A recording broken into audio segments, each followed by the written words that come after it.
Hello students, welcome back. We are going to start topic 3, Vijayanagara, the capital and its environment. Um, Environment means the surrounding areas or the environment around the place. So in this topic, we will study the capital city of Vijayanagara and the areas surrounding it, including its water system, ports, roads and urban core. Let's begin.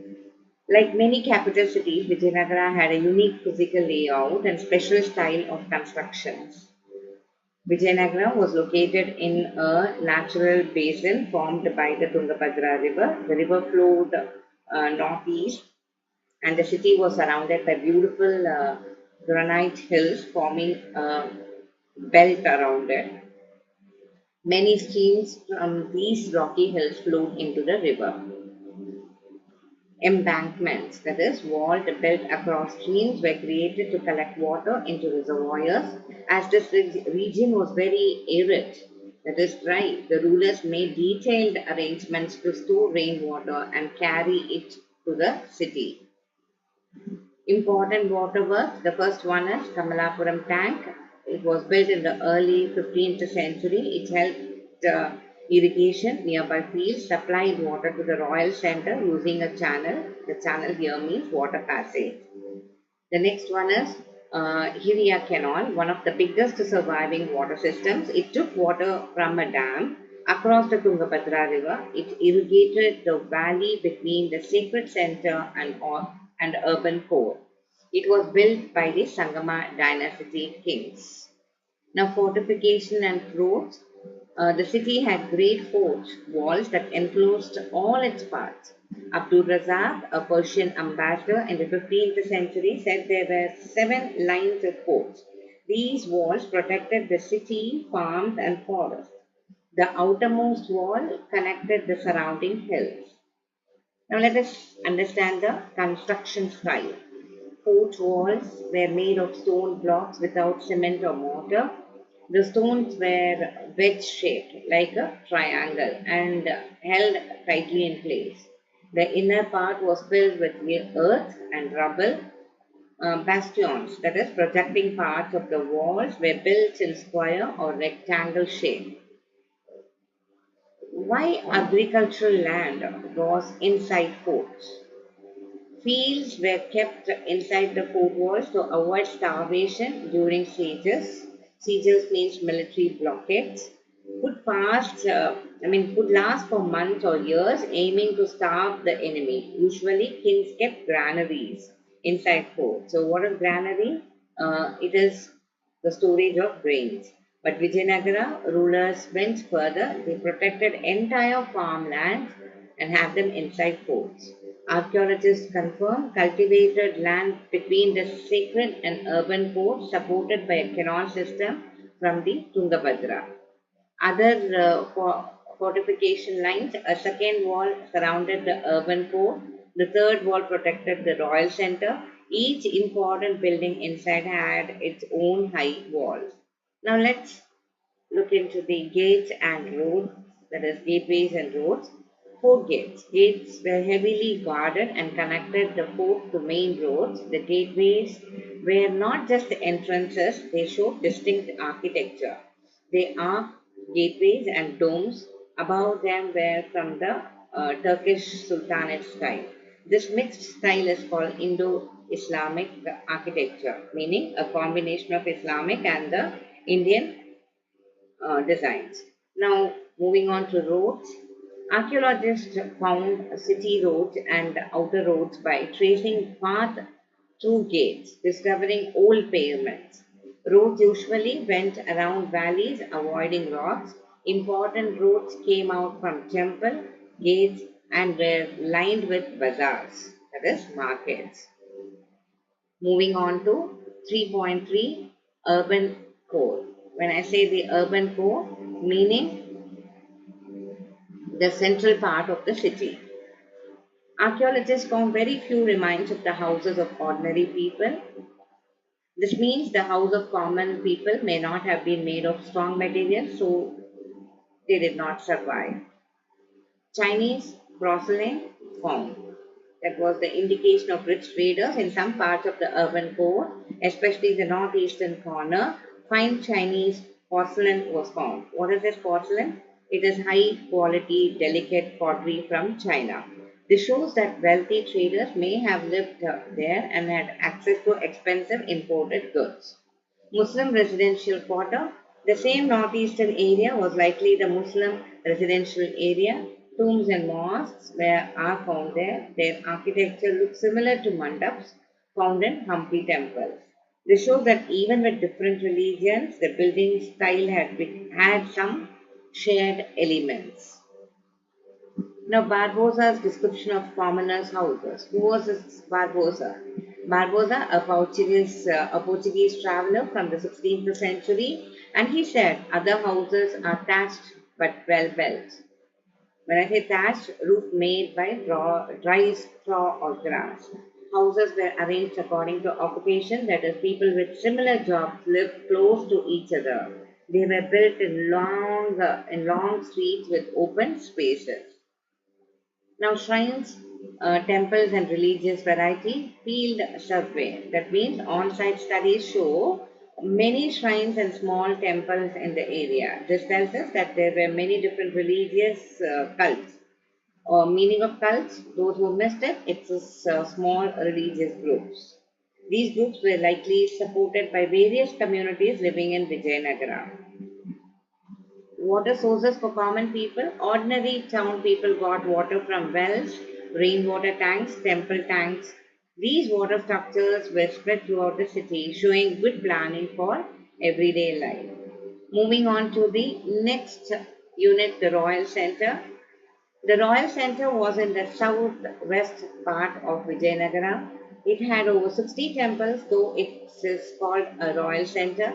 This shows that rulers gave patronage. That means support to build temples and religious cults. They did this to legitimize, that means justify or strengthen their authority by associating themselves with gods. Palaces and construction style. About 30 large buildings have been identified as palaces. These were not used for rituals, that is for religious ceremonies. A major difference, temples built completely of stone bricks. Palaces had superstructures, that is especially in the top parts, made of perishable materials like wood and mud which decayed. Next one is a very important topic, the Mahanavami Dibba. King's Palace, largest enclosure but not proven to be King's actual home. It includes audience hall, meaning raised platform with pillar slots, not much space inside. Mahanavami Dibba, meaning the most impressive platform in the city. So let's see what are the features of this Mahanavami Dibba. Built on one of the highest points in the city, and it had a huge platform spreading across 11,000 square feet base and 40 feet high. May have supported a wooden structure. The base is built beautifully, decorated with relief carving, that is sculptured designs. Rituals and celebration connected to Mahanavami, the ninth day of 10-day festival like Dashara, which is celebrated in northern part of India, Durga Puja in Bengal, and Navaratri or Mahanavami is celebrated in the southern part of India. Events included worship of image and state hours, animal sacrifices, for example, buffalo, dance, wrestling, parades of decorated animals and soldiers, gifts and tributes brought by Nayakas. Nayakas, they are the military chiefs to the king. And on the final day, the king reviewed his army in a grand inspection. Now, what is the mystery about the Dibba? Scholars question whether the present day Dibba was used for these events. Reason? Area around it seems too small for large procession. Other buildings in the Royal Center, so we are moving on to the topic 4.2. First one is the Lotus Mahal, a beautiful, delicate building. Name was given by British travelers. Actual use is definitely unknown. Colin Mackenzie's map suggests it might have been a council chamber, meaning meeting place for kings and ministers. The next one, Hazara Rama Temple, a temple within the royal center, likely for king and royal family only. The main shrine image is missing now. However, the walls have sculpted panels showing scenes from the Ramayana. Legacy after destruction. Even after the city was destroyed in 1565, the Nayakas continued the tradition of building grand palaces. Some of these buildings have survived even till today. Moving on to the topic, Unit 5, choosing a capital. The city was built in the northern rocky area near the Tungabhadra river. The mythological significance, it was linked to Ramayana. It's said to be the home of Vali and Sugriva, the monkey kings. And it is also associated with Pampa Devi, a local goddess who did penance to marry Virupaksha, who is none other than Shiva, is another form of Shiva. Virupaksha temple festival. Even today, the divine marriage is celebrated at the temple. Presence of earlier temples, Jaina temples from pre-Vijayanagara times were also found in the area. Now, temples and kingship. Temple building tradition. Earlier dynasties like Pallava, Chalukya, Hoysalas and Cholas built temples.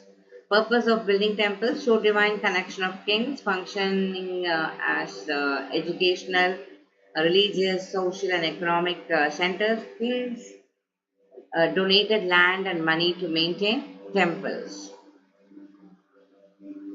Now, site selection for Vijayanagara, possibly due to presence of Virupaksha and Pampa Devi shrines. Now, religious titles and authority. All royal orders signed with Shri Virupaksha. Kings used the Sanskrit title Hindu Suratrana, that means Hindu Sultan, to show power. Royal sculptures in temples. Kings had their images placed in temples. Temple visits were state events attended by important Nayakas. Now moving on to the next topic, 5.2.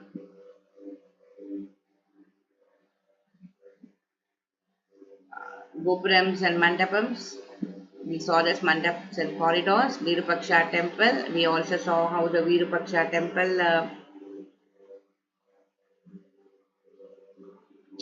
that was expanded by our great ruler Krishnadevaraya.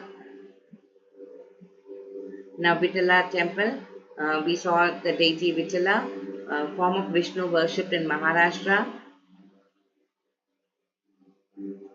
When I have to talk about Gopurams and Mandapams, the new temple features large Raya Gopurams. You see this thing, how huge the Raya Gopurams, the royal entrance towers. These towers were bigger than the main shrine towers, showed king's power. So, purpose of Raya Gopurams, visible from a distance, reminded people of king's authority. Built using great resources and skilled labor. Other features are mandaps and corridors around shrines. Now, let us look into the important temples that they had built. Okay, the first temple comes as the Virupaksha temple. It existed from 9th to 10th century, expanded by Krishnadevaraya, included a new hall with carved pillars and gopuram, multiple functions happening here. Like deities' marriages, festivals, performances, singing of deities, etc. Now the next we will move on to Vitthala temple. Deity Vitthala, that is form of Vishnu worshipped in Maharashtra, shows blending of cultures by Vijayanagara kings. Special features here: the stone chariot shaped shrine, pillared halls, chariot streets. Where the chariot streets means paved street lines with shops and pillared pavilions, and contribution to, this is the contribution of Nayakas. Local rulers built some of the most beautiful gopurams. So that is the end of Unit 5. And let's move on to Section 6, plotting places, temples and bazaars. Initial survey that is done by Colin Mackenzie, the first Surveyor General of India. He says that inscriptions and travelers' accounts that were very useful in piecing together details of city life and layout. Archaeological Survey of India, that we call it as shortly as ASI, and Karnataka Department of Archaeology protected and preserved Hampi. Hampi declared a nationally important site from the year 1976 onwards. 1980s project that scholars conducted detailed survey using advanced techniques. Mapping the city, the entire area was divided into 25 squares marked with letters from A to Z. Each square was further divided into smaller and smallest units. This helped record the entire landscape of shrines, temples, residences, and bazaars. Discoveries and remains, many traces of structures like tiny shrines, residences, temples, roads, paths, pillars, bases of bazaars are all found. Now, vanished wooden elements, many parts of structures were originally made from wood. These were decorated with plaster and painted vividly. Only stone parts remain today. Description by foreign travelers help historians imagine what these wooden parts looked like. So that is the conclusion of this chapter, the imperial city, Vijayanagara. I have given you a few 8-mark questions based on the unit that we have discussed, that is unit 3, 4 and 5 as well as the 6. So please watch this video thoroughly and try to answer these questions. Until then, thank you.